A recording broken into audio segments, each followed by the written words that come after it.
Hello, everyone. Welcome to the first episode of the Tame The Drift podcast, where we bring you the latest and greatest in tech, innovation, and entrepreneurship. I'm your host, Abhishek Krishna, and I couldn't be more excited about today's show. Today, we have a truly special guest joining us, the CEO of Cyber Inflight, a company at the forefront of aerospace cybersecurity. In this electrifying episode, we'll uncover the unique challenges of aerospace cybersecurity and dive into actionable advice for anyone looking to break into the aerospace sector. Whether you're a seasoned industry professional, a tech enthusiast, or an inspiring entrepreneur, this episode is jam packed with insights that will ignite your passion and fuel your ambitions. So, buckle up and get ready to be inspired, informed, and invigorated. Without further ado, let's welcome our distinguished guest, the CEO of Cyber Inflight, Florent Rizzo. Hello, Flo. Thanks a lot for joining us. And Thanks for having me. the time.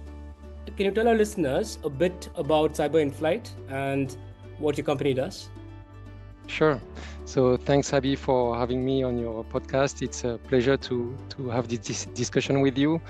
So I'm Florent Rizzo, founder and CEO of Cyber Inflight. Cyber Inflight is a market intelligence company dedicated to the topic of aerospace cybersecurity. Basically, we are mostly positioned in strategic consulting for company in the aviation domain and also in the space domain. We try to bring a different perspective on the threat landscape, in particular regarding cybersecurity, the evolution of the threat landscape, but also the evolution on the defensive side, meaning the evolution of the regulatory landscape, the evolution of good practices in order to protect yourself against cyber attacks. That's very interesting, Florent. The aerospace cybersecurity market is quite niche. So, what inspired you to focus on this area? So first of all, it's also a personal challenge. I'm passionate about aerospace. I was also passionate about security.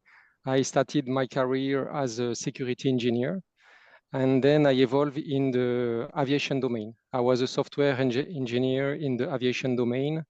And so everything now makes sense. I'm connecting the dots to provide security in the aviation and in the space domain. So it's true that this is a niche market, a very niche market. You have a lot of passion people in this domain. I feel really involved into the aviation market, so that's why I wanted to position in this niche market. Also, it's not because it's a niche market that it's not subject to cyber attacks. Now the threat attackers and different group of hackers are really interested into aviation and space. And this is also the reason why we need people to protect these sectors. So, what are the challenges you face in the aerospace security market? And if you could probably expand on the various challenges today. Yeah. So first of all, the aviation and the space market are challenging by essence, I will say. When I started the company, I wanted to do what we call the pen testing on the aircraft. And this is what was the initial goal of Cyber Inflight. Cyber Inflight was initially for aviation. And I realized really soon that it's really actually difficult to touch the aircraft and to be able to access the information system of the aircraft. So, And Flora, so, if you could probably, for the audience and the listeners, what is pen testing? If you could just expand on that. so pen testing consists in trying to find abilities by doing different type of attacks on the information system.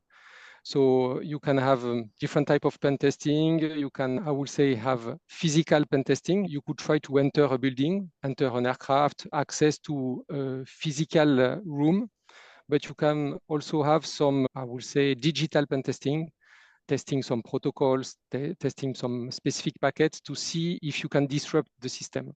And if you find a flaw or a vulnerability, you have to inform the customer you are working on to say, we have found an issue with your system doing our pen testing and you should correct it. So the pen testing is different than hacking because it's ethical in the sense that when you do pen testing, you have a contract that says you are authorized to access and touch the device or the aircraft or the information system, which is not the case, obviously, when you are a hacker, But when you are a pen tester, you have the agreement of the customer you are working for. So, as part of cybersecurity in aerospace, what does CyberInflight offer today in terms of services and solutions? We are a market intelligence company. We are observers of the market. We are trying to identify dynamics, trends that are shaping the current space cybersecurity markets. So when I talk about trends and dynamics, we look at what is happening on the threat side.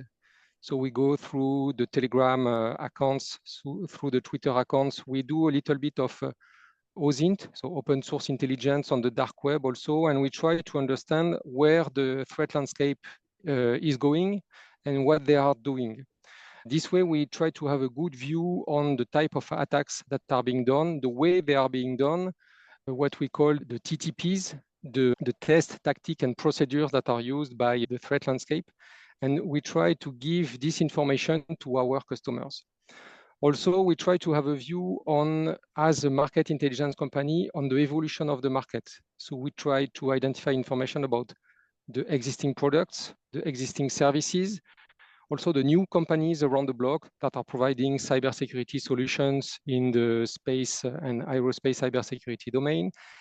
Also the budgets that are pushed into this market. So there is also, I would say, economical approach, financial approach of cybersecurity. And we also try to have a view on, I would say, what is shaping this market in terms of regulations. Today, the regulatory landscape is quite weak or fragmented regarding space and aviation cybersecurity, and we need a better landscape. So we try to identify what is already existing and how it could be improved. So we have also consulting missions for institutions in order to help them shape the future of the regulatory landscape. And also we try to have a view as observers on many other type of, I would say, information. Sometimes you have, I would say, alternative type of information that are still interesting to take decision for decision makers. For example, how is the insurance market evolving? What are the new technologies for securing a system, etc., etc. So we are really observers of the market and trying to give the right information at the right time to the decision makers. That looks quite holistic, and I'm sure it's a lot of work that goes into this intelligence. You didn't mention about regulators, and I do understand that you do partner with industry mandate leaders and you do have certain memberships. Could you just probably expand on how this plays an important role in your business model? So partnerships are key, and we call it information sharing in the cybersecurity domain. It's so important to share information with other companies, with your counterparts, with people doing the same type of activities. So information sharing is key to stay ahead of the game and understand the evolution of the threat landscape. And this is a really important point. So now you have many groups that have been created in order to share information, to share intelligence regarding cybersecurity.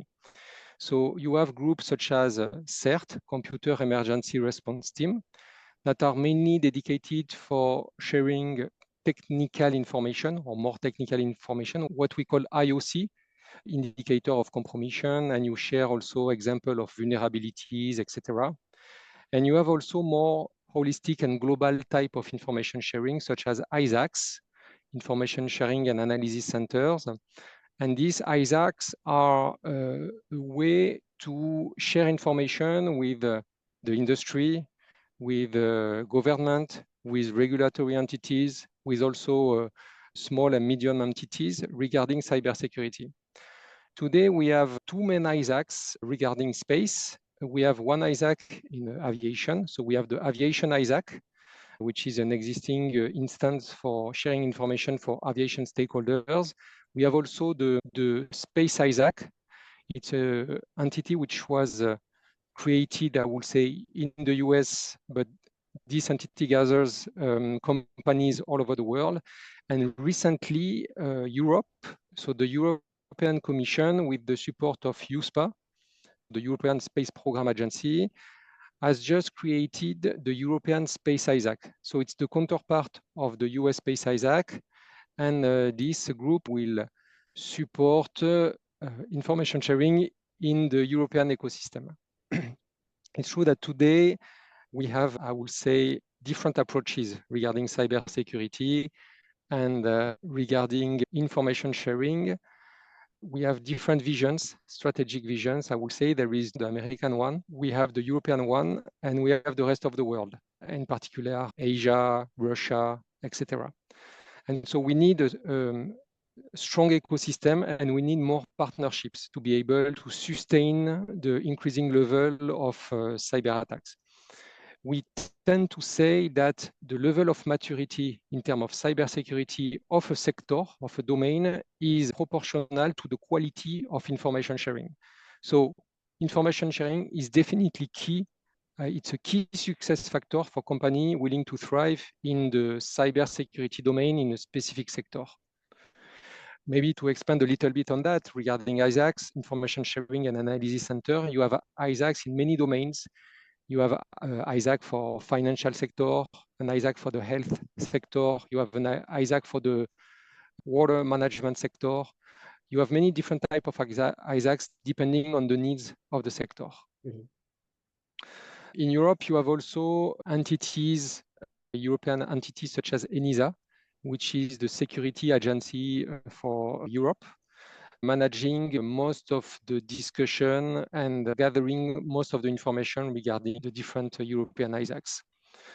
So partnerships is definitely a key and important point and a key success factor for cybersecurity and companies involved in this domain. It's also difficult because when we talk about security and cybersecurity, there's a lot of confidential information. And it's difficult to share information that we feel are confidential. So you need to have a different approach on how you could share the information. For sure, you cannot share information that is confidential. That is for sure, because you may compromise your own business or the business of your customers. But maybe there are some alternative way to share information. Maybe you can anonymize the information. You can do what we call the retex, return of experience, and identify the lesson learned when an attack happened. You can identify what you did good and what you did wrong and try to share this experience with the ecosystem. We had a really good example by Maersk. So Maersk, the company, was the victim of a large ransomware attack. And the C-level of Maersk decided to do a proper retext to the whole industry regarding how they managed this attack. And this was really constructive for other, I would say, people in the working in the transport ecosystem, but also for the rest of the industry in order to know and to position themselves when they get a ransomware type of attack. So that's super insightful. For looking to the future, what are your goals for CyberInflight in the next few years?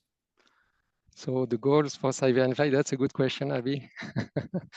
So we are a SME today. We are a small entity, small company, but we observe as market intelligence player that the cybersecurity market is booming and it's not going to stop, especially with the geopolitical tension that we can see in Europe, East Europe, in the Middle East, etc. All this geopolitical tension will certainly create, fortunately or unfortunately, more business for companies positioned in the cybersecurity domain. Also, there is, I would say, needs for consistency and in the guidance that are given to companies in this domain, and that we have the same approach done by industry players or done by smaller players. So we hope that CyberInflight hopes that we will be able to position ourselves as a major consulting firm in the cybersecurity domain for aviation and space, and be able to support this evolving ecosystem. So hopefully the company will grow in the coming years. This is the expectation. But this is also a challenge because we are in competition with major players in this domain. You have really big cybersecurity firms and companies that are trying to have a big part of the cake, I would say. So we wish to keep a part for us. Where we make a difference is the fact that we are specialists. We only focus on aviation and space and cybersecurity, and we don't really have expertise in other fields, but all the time that we spend are for aviation and space. Whereas most of the consulting companies that you heard about are mainly generalists. And so they may lack, Yes. Yeah. yeah, exactly. They may lack the specific knowledge that is required to do proper consulting in the space and the aviation domain. So I think this is also where we can make a difference by being among the only specialists in the world in space and aviation cybersecurity. That's great, Florent. I wish you all the luck that you need to be the leader in the Thank space. you. So let's shift gears a bit. So Yeah. many of our listeners are interested in starting their own businesses in the aerospace sector. So could you share some insights on this? So I would say that so aerospace, it's aero and space. And aero and space are two different sectors. First of all, we could say it's above ground. They have a similar type of constraints, physical constraints, etc. But they are two different sectors. I would say in terms of maturity, the aviation sector and space sector have different approaches. In the aviation sector, the maturity is really high. The industrial approach is really into this sector. You have also a consolidated market. You have two main providers of aircraft. You have a limited set of OEMs, original equipment manufacturers. Whereas in the space industry, this is still in I would say, rapid evolution. We had the disruption that we observe with Elon Musk and SpaceX and what we call the new space, these new entrants which are trying to disrupt the market.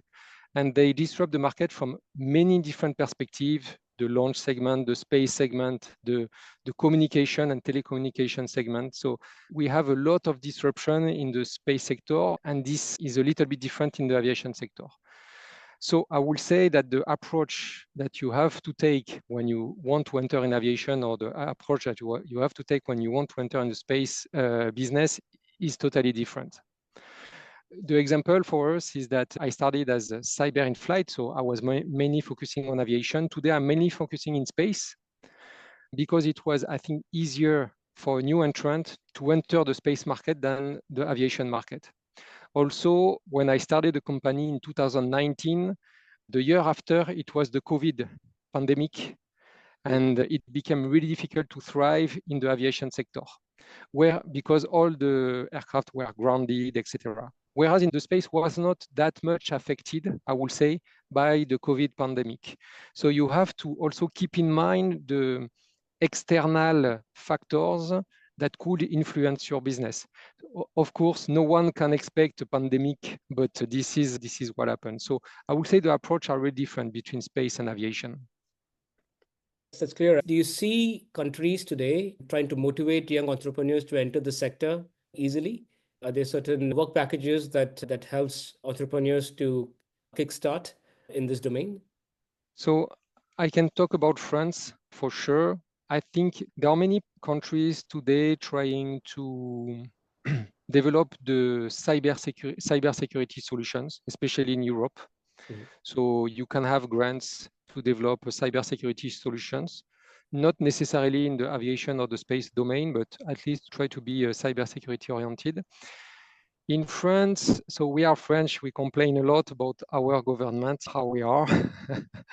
But this being said, we are lucky to have some support from the government when you start a company. It doesn't need to be a cybersecurity company or a space or aviation company. When you start a company, you can have some grants and support. So that was really helpful for me. So I cannot complain that much, but even if I'm often complaining about how things work, it's good indeed to be in a good environment and that your country to have I would say a set of encouragement coming from your country or Europe. And are there any regulatory challenges that aspiring aerospace entrepreneurs should be aware of before they enter the sector? Regulatory challenges, for sure. This is the issue for any type of entrepreneur, but the amount of tax that you are going to pay can be a challenge because you need to anticipate that. But this is obvious, probably. But this is the reality. And now that I have my own company, I'm really aware of this reality and I have to be cautious about that. It's true that maybe one of the incentives, especially for smaller companies, could be to have a lower tax rate at the beginning when you start. I know that this is the case in other countries. The tax rate is lower, which could be an encouragement for companies to start a business. So I will say it's mainly that. But the main driving factor, especially for space, is that I used to say that I don't really need money. If you give me 1 million euros, I don't really know what to do with it. Okay, I will find ways to spend it, don't worry. But what I mean in terms of a business perspective, it's not really what I need. But if you give me a 1 million contract, $1 million contract, then I will be able to hire people, put people into it, work on it, etc. So I don't really need money, but I need the contracts. And I think this is what is key. We need, especially in Europe, to encourage and create the proper ground for contracting between governmental entities, with industry players, with SMEs. We need to create what Europe is calling a single market, a less fragmented market.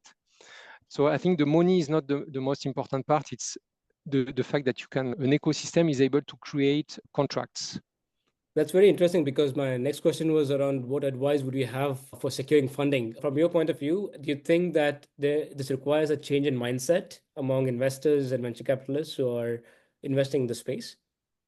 So the difference that CyberInflight has compared maybe to other companies is that we didn't raise capital, we didn't raise money. It started with, I would say, my own money and what we call love money from people close to you.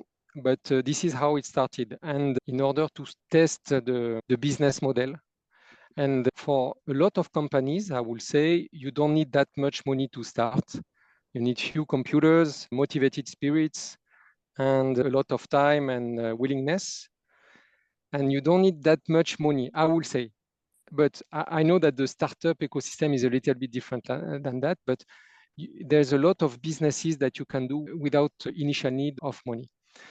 This being said, it depends on what you do. Obviously, sometimes you have to buy some specific machines, you have to buy some IT equipment, etc. So you need a minimum to start with. Let's say you want to develop an application. In that case, you need a lot of developers, and most of the cost that you need to anticipate comes from the wages and the people that you have to pay and the taxes that you will pay on that. So that's why it could be good to maybe sometimes raise money in order to anticipate the amount of wages that you'll have to pay. But I will say again, besides that, for me, the vision is that it would be better for me to have a 1 million contract than 1 million euros. I don't really need 1 million euros, but I will need $1 million contract to develop my company, hire people, and go one step further. Thanks a lot, Flo. And before we conclude, is there any advice you would like to share with our aspiring aerospace entrepreneurs? Yeah, advice. I will say I think it's important to stay focused, as we could say, to have a little bit of grit also, because part of the life of the entrepreneur is not always easy. So you have to stay focused and keep the direction that you feel is the right one.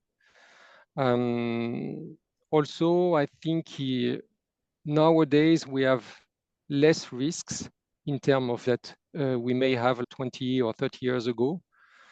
So it's good to take risks. And the consequences may not be that bad. If you fail, it's okay. As one would say, if you fail, you just fail fast and you start again and you continue. This is also in terms of spirit. I think it's important to keep moving forward. It's good to fail, to not to think to yourself that a failure is a bad thing. I think this is really key.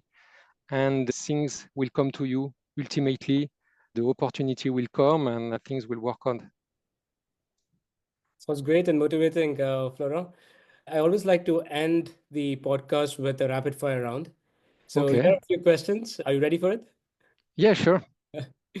Okay, the first question is, what's the most exciting development in the aerospace cybersecurity area right now?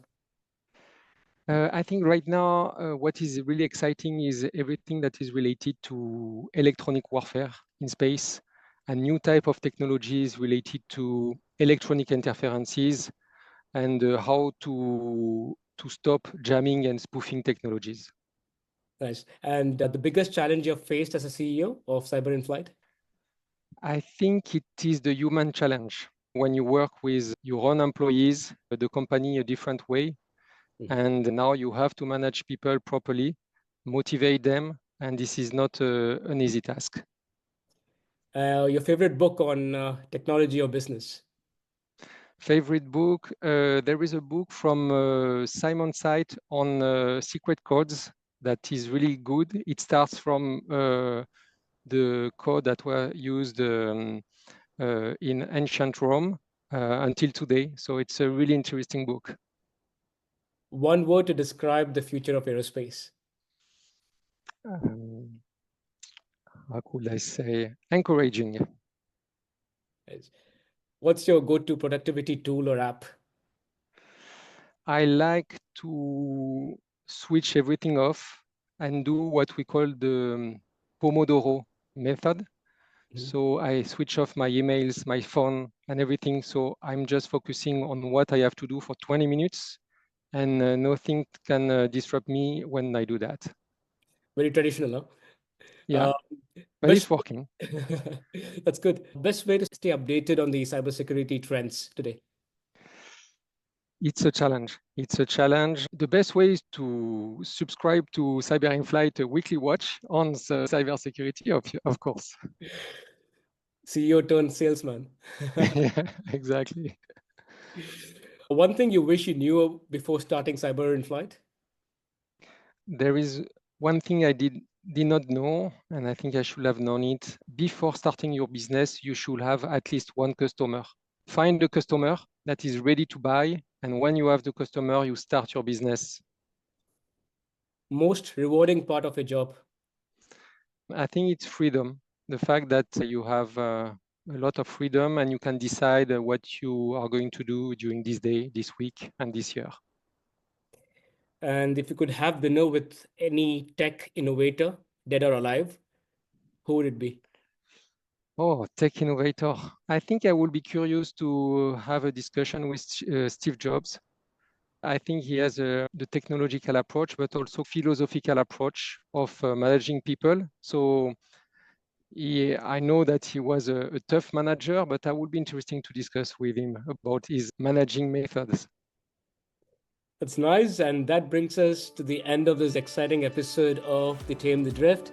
I hope you enjoyed a deep dive into the world of aerospace cybersecurity with Florent Rizzo, the CEO of Cyber Inflight.